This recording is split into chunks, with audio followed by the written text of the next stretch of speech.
वर्षानुवर्ष प्रलंबित असलेल्या म्हाडा एसआरएतील अनेक गृहनिर्माण सोसायट्यांच्या समस्या उपमुख्यमंत्री देवेंद्र फडणवीस यांच्यामुळे सुटल्या। त्यामुळे मुंबईकरांतर्फे कृतज्ञता व्यक्त करण्यासाठी धन्यवाद देवेंद्रजी कार्यक्रम आयोजित करण्यात आलेला।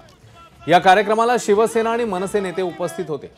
आम्ही मुंबईतल्या मराठी माणसाला मुंबईतनं हद्दपार होऊ देणार नाही। पुढील 10 वर्षात माझ्या समोर बसलेल्या प्रत्येक माणसाचं स्वतःचं घर असावं हे माझं स्वप्न आहे आणि ते मी पूर्ण करणारच, असं फडणवीस यावेळी म्हणाले।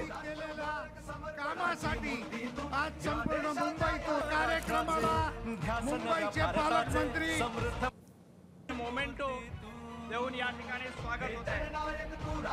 जोरदार टाळ्यांनी आपण तर या कार्यक्रमामध्ये देवेंद्र फडणवीस नेमकं काय म्हणाले पाहूया। हा माझ्या सत्काराचा कार्यक्रम नाहीये, हा खरा कार्यक्रम सामान्य माणसाला न्याय देण्याकरता आपल्याला काय करता येईल याकरता हा कार्यक्रम आपण या ठिकाणी केलाय।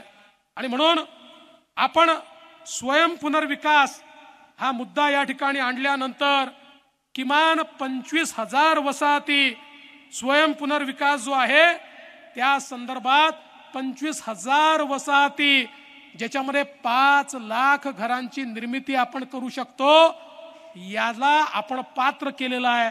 महाराष्ट्रातला सगळ्यात मोठा पुनर्विकासाचा प्रोजेक्ट हा कुठला असेल तर तो बीडीडीचा प्रोजेक्ट आहे की ज्याच्यामध्ये आपण काम केलंय। वर्षानुवर्ष भाड्याच्या घरात राहणारे ज्यांचा एफएसआय काही बिल्डरांनी विकून खाऊन टाकला आणि ते मात्र बेघर राहिले आणि या ठिकाणी अनेक लोकांनी त्यांना गंडवलं, अनेक लोक त्यांना मोर्चामध्ये घेऊन जायचे, त्या ठिकाणी नारे द्यायला लावायचे, पण त्यांचं काम मात्र त्यांनी केलं नाही। ते काम देखील मार्गी लावण्याचं काम आपण या ठिकाणी केलं।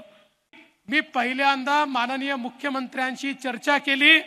माननीय मुख्यमंत्र्यांना सांगितलं आपल्याला देखील अभ्युदय नगरचे लोक भेटले होते, त्यांची फाईल सगळी रेडी करून गृहनिर्माण मंत्री मी असताना सगळं त्याचं काम आपण पूर्ण केलंय। अतुल सावेंनी उरलेलं काम करून ती आता कॅबिनेट पर्यंत पोहोचवली आहे आणि मुख्यमंत्र्यांनी मला परवानगी दिली की माझ्या वतीनं तुम्ही घोषणा करा की पुढच्या कॅबिनेटमध्ये अभ्युदय नगरचं सीएनडीचं प्रपोजल हे कॅबिनेट समोर घेण्यात येईल।